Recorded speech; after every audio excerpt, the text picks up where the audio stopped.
Oke, baik. Assalamualaikum warahmatullahi wabarakatuh.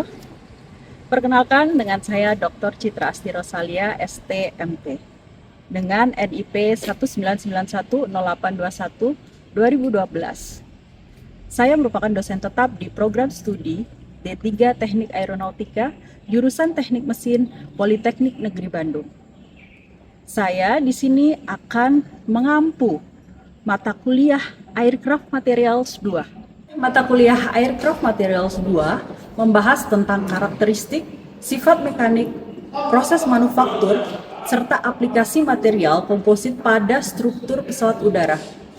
Mata kuliah ini juga menekankan pemahaman mengenai jenis-jenis kerusakan material komposit, metode inspeksi dan perbaikan, serta penerapan standar keselamatan dan regulasi perawatan guna menjamin kelayakan terbang airworthiness komponen berbahan komposit. Mata kuliah ini mendukung pencapaian 5 capaian pembelajaran lulusan berikut.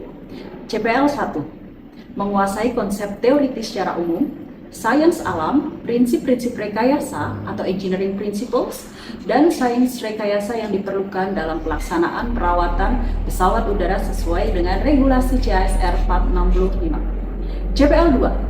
Menguasai konsep teoritis mengenai cara-cara pengujian operasional dan fungsional pesawat udara beserta komponen pesawat udara.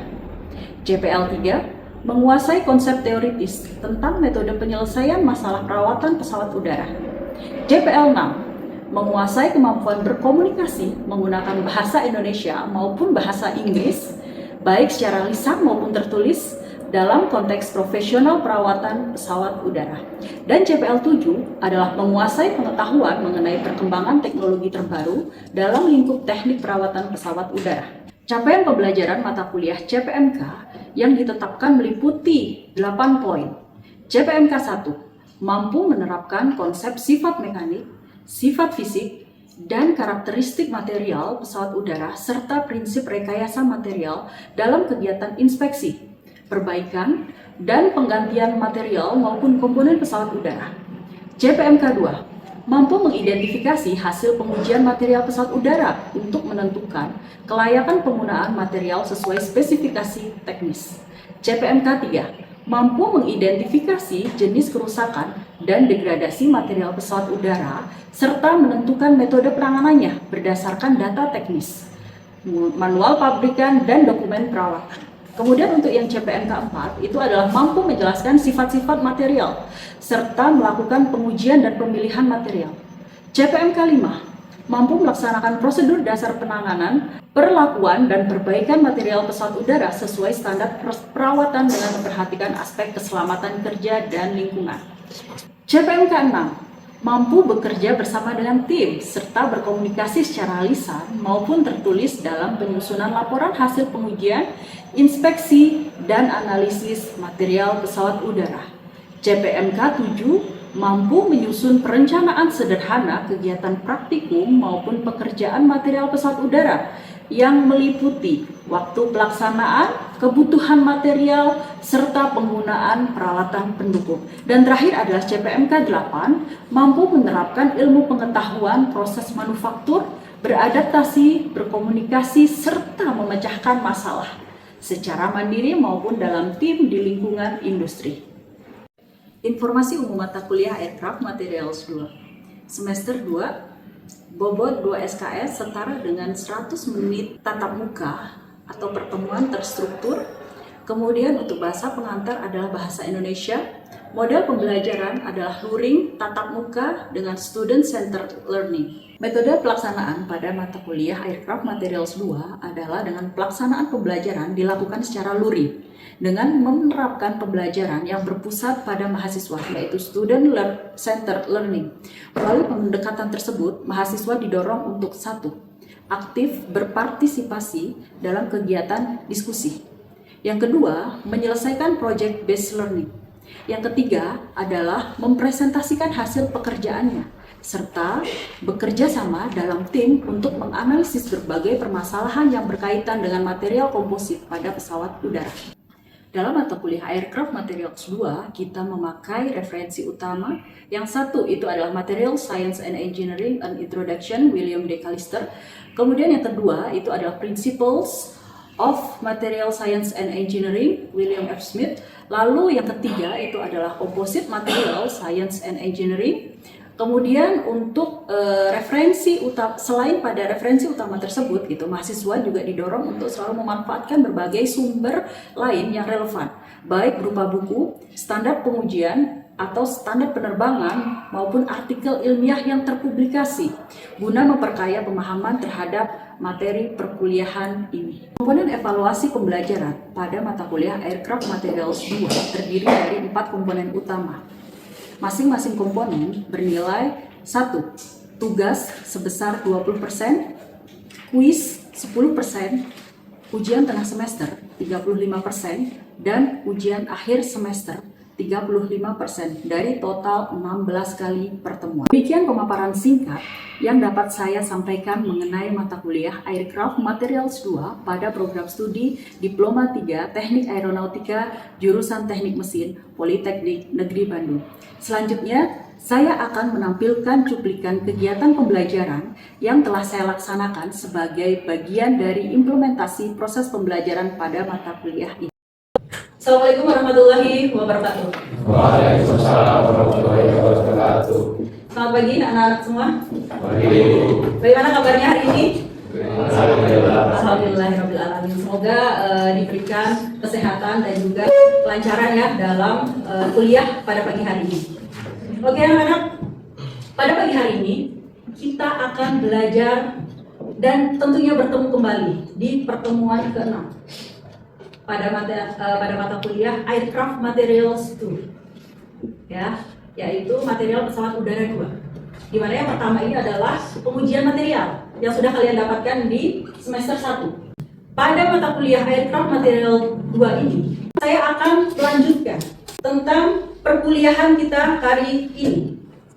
Pertama saya akan menjelaskan terlebih dahulu, yaitu tujuan perkuliahan. Ini penting sekali dalam setiap pertemuan kalian itu tahu apa tujuan kalian datang ke sini. Tujuan perkuliahan hari ini adalah yang pertama, kalian itu mampu memahami proses manufaktur pada komposit dan polimer, ya. Kemudian mampu menyebutkan proses-proses manufaktur pada material komposit.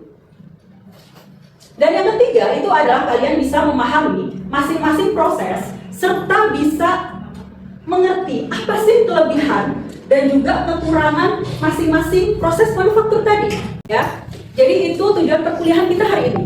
Kemudian untuk skema presentasinya sendiri itu saya bagi menjadi 3. Proses manufaktur kompositnya itu seperti apa, kemudian kelebihan dan kekurangan, serta yang nomor 3 itu adalah manufaktur komposit di industri. Sebelum saya masuk ke materi tentang proses manufaktur komposit, adakah yang di sini gitu ya, kita preview pertemuan sebelumnya, apakah yang dimaksud dengan komposit? Izin menjawab, Bu. Oke, silakan. Saya Maulana Pratama, NIM 231221003, izin jawab. Komposit itu adalah sebuah material yang tersusun dari 2 material atau lebih, yang mana tujuannya itu untuk mendapatkan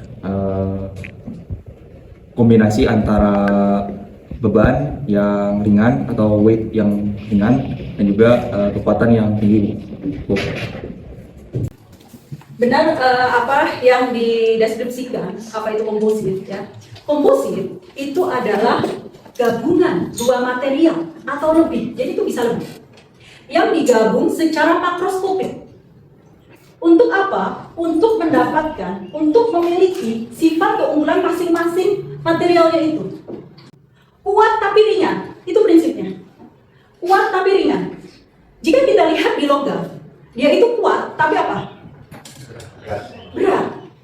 Tetapi yang kita temukan di komposit itu adalah kuat dan juga ringan. Coba kita hubungkan dengan dunia aviasi sekarang, dunia penerbangan. Pengaruhnya di mana? Berat. Kalau sudah beratnya terkurangi, berarti itu berhubungan kemana? Konsumsi bahan bakar. Sehingga kalau kita menggunakan material yang kuat tapi ringan, itu akan lebih menguntungkan kita jika dibandingkan dengan material yang kuat tetapi berat. Itu salah satu keunggulannya. Kalau di kehidupan sehari-hari, daun itu adalah komposit. Kenapa seperti itu? Daun ini memiliki serat, tetapi juga punya matriks. Matriksnya adalah matriks fixin. Begitu juga dengan komposit. Kalau kita membuat suatu komposit, berarti itu adalah gabungan dari dua material atau lebih, bisa dikatakan itu ada fiber dan juga matriks. Itu ada dua komponen penting. Apa fungsi fiber itu? Fiber itu adalah serat. Serat itu hampir semua beban itu dibebankan, sebagian besar itu diserat di fibernya sebagai elemen penguat utamanya.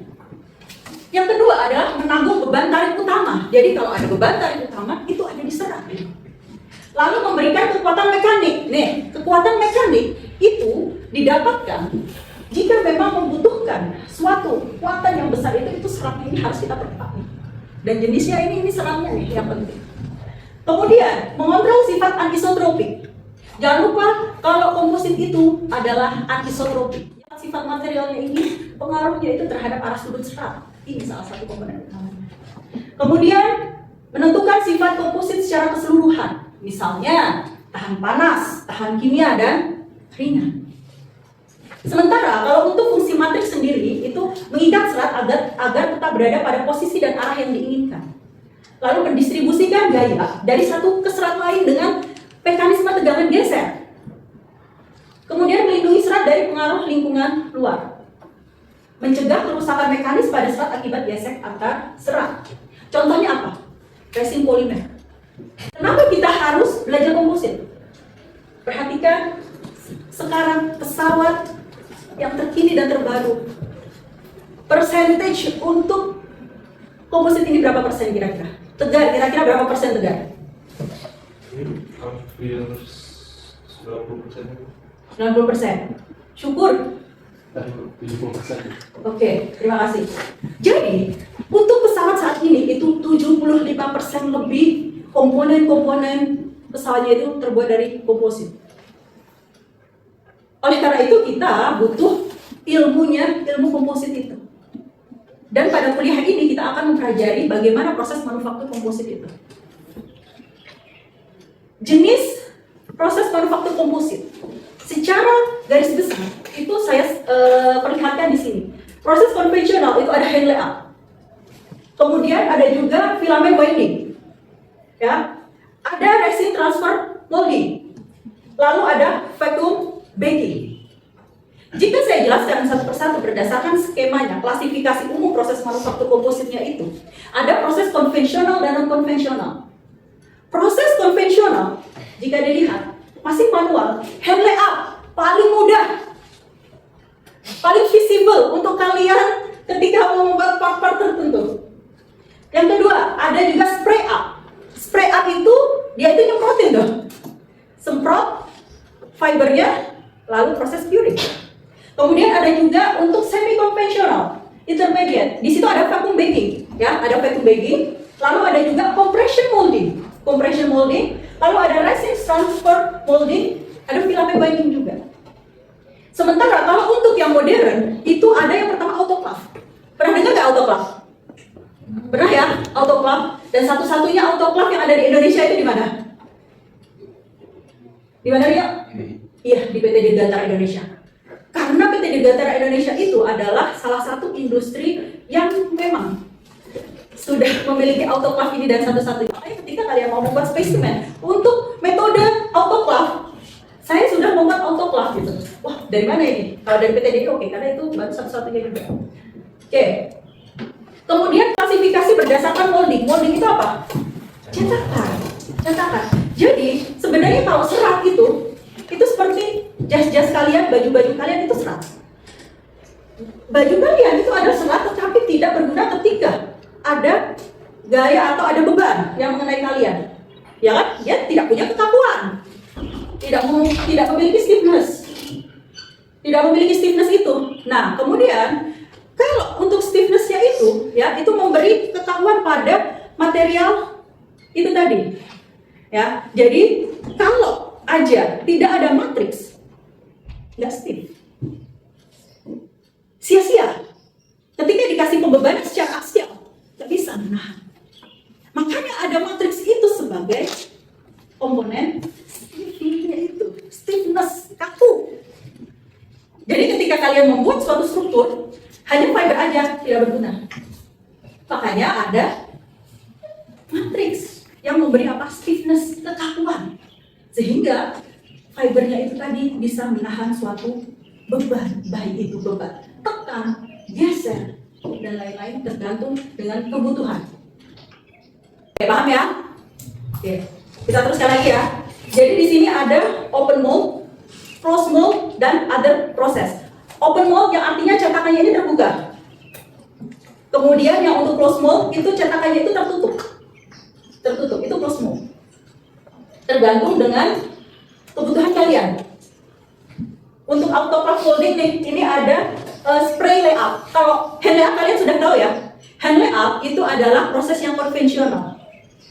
Seperti ini. Paling sederhana. Satu hand layout ya. Paling sederhana. Dan murah. Murah. Lembaran seratnya ini itu hanya diletakkan pada moldnya tadi. Kemudian resin itu diberikan, diaplikasikan ke serat tadi. Kemudian kelebihannya apa? Mudah. Kemudian apa lagi? Murah. Tapi kekurangannya apa? Kualitas itu tidak konsisten.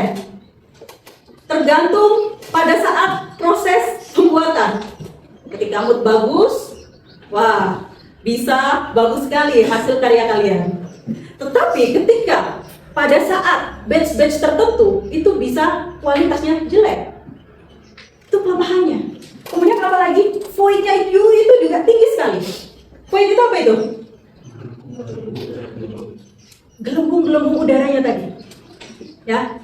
Karena apa? Proses itu tadi pengadukan. Pada saat pengadukan, pencampuran epoksinya itu, kalian itu mengaduk seperti ini, oksigennya itu bisa, udara itu bisa masuk. Sehingga ketika dalam proses pelapisan, itu bisa menimbulkan void. Ya, ini ya, hand layout ya, yang pasti harus ada molding. Karena fibernya ini tidak punya kekakuan ya. Baru setelah kita beri epoksi, ada kekakuan. Kalau spray up, ini hampir sama, tetapi bedanya itu adalah pada epoksinya. Kalau tadi hand layout epoksinya kita hanya menuang, kalau ini di spray, semprot. Hampir sama kelebihannya, cepat untuk bentuk sederhana, tetapi kelemahannya kontrol orientasinya ini serat buruk dan kekuatannya itu rendah.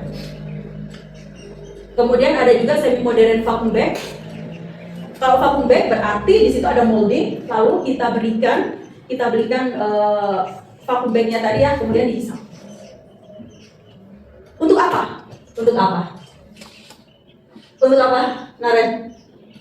Jadi pengenalan pertama ini 23 122 untuk jawab. Jadi vacuum bag itu difungsikan sebagai penyedot dari atau yang untuk menghisap sisa-sisa resin yang nantinya akan mengaliri moldingnya gitu. Jadi nantinya fungsinya itu untuk mengurangi adanya tadi void yang akan tercipta. Oke, terima kasih. Nah, jadi benar. Apa fungsi dari vacuum bag tadi? Ketika kita menggunakan hand layout, itu kita tidak bisa mengontrol kerataan dari resin. Tetapi ketika kita itu sedang pakai vacuum bag tadi, kita kondisikan lebih terkontrol dan merata. Ya, itu salah satu dari kelebihan vacuum bag. Ya, kelebihannya kualitasnya ini meningkat, artinya kekuatannya juga pasti akan lebih bagus jika dibandingkan dengan hand layout tadi. Tapi kekurangannya ini masih relatif manual juga. Nah, kemudian ada juga compression molding. Jadi di sini dengan penekanan pada moldingnya itu, compression molding, tekan ya. Lalu ada juga resin transfer molding. Resin transfer molding ini proses manufaktur dengan cara cetakan dua sisi tertutup. Ya, biasanya umumnya ini dari aluminium atau baja. Ada RTM konvensional, VARTF, dan vacuum infusion.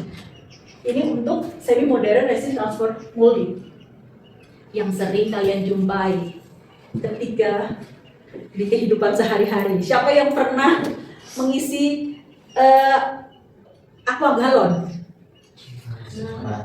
Pernah nggak? Siapa? Thomas, kalau itu apa namanya di pengisian air minum, pernah nggak menjumpai tabung yang terbuat dari gelas fiber? Masuk di dispenser. Enggak, di samping pengisian. Di samping pengisian di situ ada tabung. Ada tabung warnanya putih hijau. Seperti ini. Ada ya? Pernah nggak? Pernah lihat? Ini metode manufakturnya adalah filament winding. Jadi ketika kalian itu menjumpai seperti ini cara prosesnya adalah dengan menggunakan ini, mandrel. Jadi untuk fibernya nggak lagi lembaran, bukan lagi woven gitu, tetapi ini berupa serat kontinu yang panjang, di mana serat kontinu itu ditarik, kemudian masuk ke bak resin, ditarik lagi, lalu menyelubungi moldingnya tadi, mandelnya tadi, sampai membentuk apa? Jadi untuk filament winding itu hanya diperuntukkan untuk bentuk-bentuk tertentu, nggak semuanya bisa. Biasanya tabung itu filament winding ini, karena apa gitu ya? Karena lebih konsisten. Ya, ini untuk menarik seratnya tadi. Oke anak-anak, ini adalah salah satu proses manufaktur pada komposit, yaitu filament winding. Seperti kalian lihat, di sini ada mandrel, kemudian di sini ada yang bergerak, yaitu membawa serat yang kontinu, yang panjang tadi, lalu ditarik dan dia dilapisi sampai pada ketebalan tertentu. Coba kalian perhatikan, di sini komponennya ini bergerak dan ini terus berputar, kemudian ini membawa serat yang telah dibasahi oleh epoksi dari ujung kiri sampai ujung sini kanan, terus-terusan sampai pada ketebalan tertentu yang sesuai dengan standar industri. Kemudian ini ada video lagi. Nah, seperti ini. Jadi di sini itu sudah ada epoksinya. Karena itu tadi seratnya ditarik sudah melewati bak resin. Kemudian ditarik lagi sampai membentuk sudut tertentu, sehingga dia mencapai pada ketebalan tertentu yang sesuai dengan standar industri. Dan ini banyak dipakainya itu di pipa bawah laut dan juga pipa-pipa pipa-pipa di industri juga banyak dipakai kayak gitu. Kemudian ini untuk elbow-nya. Bagaimana kalau untuk elbow, Bu, gitu ya? Nih, kalau untuk elbow seperti ini pelapisannya. Yang terpenting itu juga ada mandelnya. Jadi ini berputar, kemudian ini yang menarik seratnya tadi. Jadi ini cocok untuk bentuk-bentuk tabung, ya, seperti itu. Oke, terus autoclave seperti ini ya, anak ya. Apa bedanya gitu ya? Autoclave ini memiliki suhu tinggi dan juga tekanan yang tinggi. Ya, autoclave seperti ini, jadi seperti oven tapi lebih canggih. Dimana di sini spesimen atau barang-barangnya itu dimasukkan ke sini, ya, yang hasil dari itu tadi proses autoclave-nya tadi ini dimasukkan di sini lalu di set suhu tinggi dan tekanan yang tinggi. Kalau biasanya itu kalian curingnya itu curing alami, diletakkan saja kan. Kalau di sini proses curingnya itu menggunakan autoclave, diberikan suhu tertentu dan tekanan tertentu, dan ini membuat kualitas dari barang atau part yang kalian buat itu lebih bagus, paling bagus ini. Oke. Untuk sekarang itu ada 3D printing komposit. Kasih lihat tuh di di laboratorium ini ya, rancangannya. Itu kan pakai 3D printing. Itu juga salah satu dari komposit. Oke.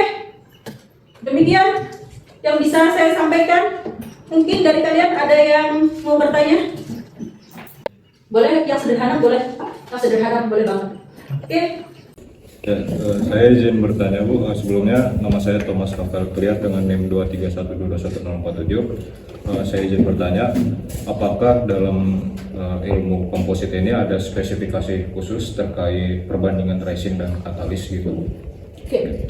Terima kasih Thomas atas pertanyaannya. Jadi kalau di komposit itu kita mengenal yang namanya fraksi volume. Bagaimana perbandingan antara fiber dan epoksi. Kalau untuk sebagian besar beban itu biasanya ada di serat. Apa yang terjadi ketika seratnya itu lebih banyak dibandingkan dengan epoksi? Dia tidak akan terikat dengan baik. Kekuatannya pun juga jadi tidak optimal. Jadi dibutuhkan komposisi tertentu supaya lebih optimal. Nah, fraksi volume itu ada perbandingan antara serat dan epoksinya, matriksnya. Ya, semakin dia itu banyak fibernya akan semakin kuat, tapi dia tidak bisa stiffness-nya jadi turun juga tuh, dan tidak bisa mengikat dengan baik. Tetapi kalau terlalu banyak epoksinya, apa yang terjadi? Salah satunya getas juga. Ya, salah satunya getas. Dan di dalam epoksi sendiri, ketika kalian memakai proses-proses manufaktur, hand layout dan lain-lain, itu pasti ada komposisinya antara apa? Antara epoksi itu sendiri dan juga hardener. Jika hardenernya itu terlalu sedikit, dia tidak akan tuh kaku, tidak akan tuh, dia akan curing. Dapatnya dari mana komposisinya? Biasanya di pabrikan itu sudah ada berapa komposisi antara hardener dan juga untuk epoksinya. Makanya kalian harus perhatikan baik-baik dalam setiap membeli epoksi. Coba dibaca berapa komposisinya. Kalau itu terlalu banyak atau terlalu sedikit, bisa jadi spesimen kalian, part kalian tidak akan jadi, tidak akan kering. Jadinya apa? Jadinya letol ya. Nggak keras dia. Kayak itu belum masak, belum mati. Ya, itu adonan itu sebenarnya kayak bikin kue. Ya, gitu ya, Mas ya. Biasanya itu kalau untuk perbandingan yang optimal itu bisa 70-30 atau 60-40. Ya, oke. Oke, terima kasih Mas untuk pertanyaannya.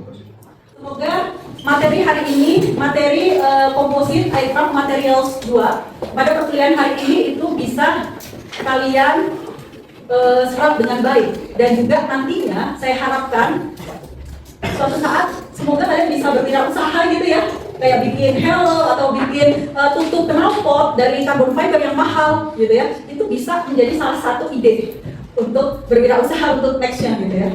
Oke, baik, terima kasih anak-anak. Kuliah akan saya akhiri. Terima kasih. Wassalamualaikum warahmatullahi wabarakatuh. Waalaikumsalam.